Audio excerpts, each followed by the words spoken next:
What's going on, guys? We're back working on the little project boat.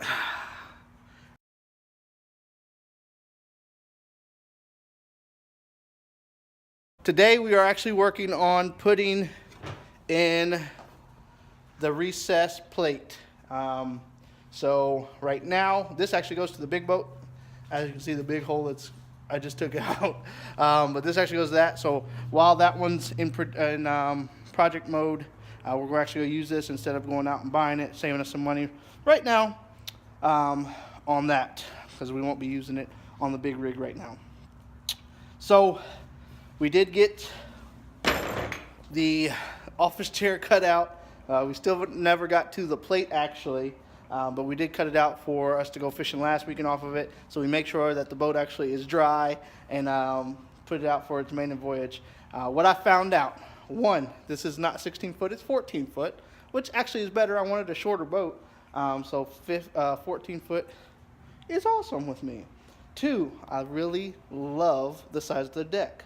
Once you get on the water, that deck is very small. So, especially with two people on it. So, what I've decided to do is just modify the deck that is already on there. So, what we'll have to do is probably do some integrity underneath after we get done cutting and everything. So, the long deck all the way back there, what we're going to do is fill in these compartments. We're going to make that side a rod locker. We're going to make this side bait storage, maybe even the middle. And then what we're going to do up here is make a day box up front, because there's really no good way to put the trolling motor up there. So we're going to have that extra 1.5 feet, 2 foot of space. So we're going to put day boxes, drink holder, and a few other things to be able to customize, and also the graphs up there. So the end goal is to be able to have Raymarine graphs on both the little boat and the big boat. Now what we're going to do is we're going to have the same graphs, so we're going to buy 1, maybe 2 units, and those are going to be able to be used on both the big boat and the little boat. So we'll have bigger units. What I'm actually thinking is, since they're Wi-Fi, have one unit to do that, and then Wi-Fi and a iPad, and again, on a budget. So I will be still looking into that. But today's project is the recess pedal. I got tomorrow off, so what I want to do, I was trying to get the motor going today. I got a 6 horsepower Johnson, older one. Guy said it ran good. He hadn't ran it all last year, so I was trying to get that running. I might have to go drop it off at the shop. So I honestly just don't have time to work on it, especially with the big motor going. So that'll be pretty cheap to get that going at a shop.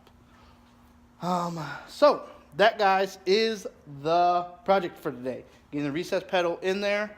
And then also, while we're doing that, since I got to cut a hole, be able to inspect the rest underneath, see what I need to cut, what I'm going to have to brace, things like that, because we are doing the rod locker, we are doing storage, and also we have to figure out a live well for this thing. So we got work cut out for us, guys.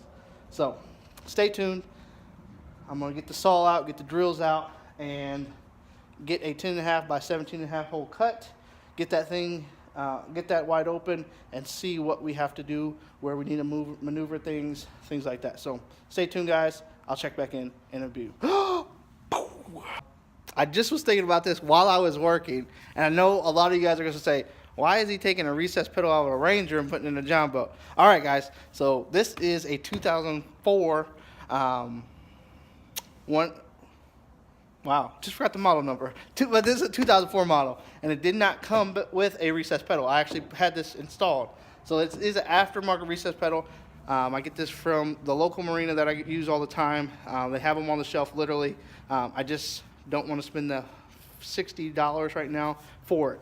And since this is not going to be in use for probably a couple months, I have that time period. I know they're going to have it. I'm not worried about getting another recess pedal. So that clears that up. So I know a lot of you guys are going to think about that. But now I said that, I'll give you guys a look at how far I've gotten. So basically what I did is I measured the hole that they cut when they put that one in, 17.5 by 10.5. Well, 10.25 actually. And then I cut that 17.5 piece of wood there and a 10.5 inch piece of wood. This is scrap from wood pile I had laying around. And basically I'm marking them down. I don't know if you guys can see my pin lines, but I'm starting to mark it. Now I just have to go in the back here, get inside the boat, go in the back here and get the 10.5 inch or 10.25 inches wide, and then I'll be able to cut. So, all right guys, just want to check in, give you guys a heads up of what's going on and answer that question, because I know I would be asking the same question. And we are back. It's been about 30-45 minutes, and we finally got the recess trolling motor tray in. All right, looks awesome, gonna function amazing, but that sucker was a bear. So if you remember exactly where that thing is, was that office chair for their bow fishing. And again, whoever built this built it very, very well, very sturdy. So well that that plate that I couldn't get that office chair out and I had to cut it, they actually built an aluminum bracket to hold that sucker in, and that's why that sucker wouldn't break or move or anything. If whoever built this, or if they paid for it, it was very expensive, because aluminum welding is not cheap. But that's a very hefty piece of aluminum. But with the recess tray in, it's actually supported right now. So it's been good the whole way through so far. I'm very happy. Also, I was doing it, I found out a little bit more of what I want to do as far as the project goes. So right here is the line from one of the boards to the next. So there's a line right there all the way across. So instead of filling these back in with plywood, what I'm going to do is pull that whole sheet up. Not right now. That'd be the next step. But I'm gonna pull that whole sheet up. I should only need 1, maybe 2 sheets. And what I'm gonna do is build a rod locker and build a plate right here that hold with the conduit tubes I can slide my rods into. So I'm gonna build that on that side, and then on this side I'm gonna build a box for my tackle. So I'm building this more of a tournament boat, guys. That's my plan. I'm trying to figure out best placement for the live well. So once the motor gets rolling here, I will be able to put the batteries there and run conduit on the side, which is, they ran just plain wire, but I'll run conduit all the way up and to there. Right now the battery's right here. That's where we've been fishing, but I'll probably put the gas tank right there on the back side of the box, and then build the rod locker from there up, if that makes sense to you guys. And then live well, we're still working on where I want to put it, things like that. And then bilge pump, things like that, guys. So next step will be the plywood on the back side of the deck. But right now, I'm ready to fish, guys. I'm gonna hook up the 24-volt system and probably go get them tomorrow morning. I'm gonna probably go to, I don't know, I'll do some videoing.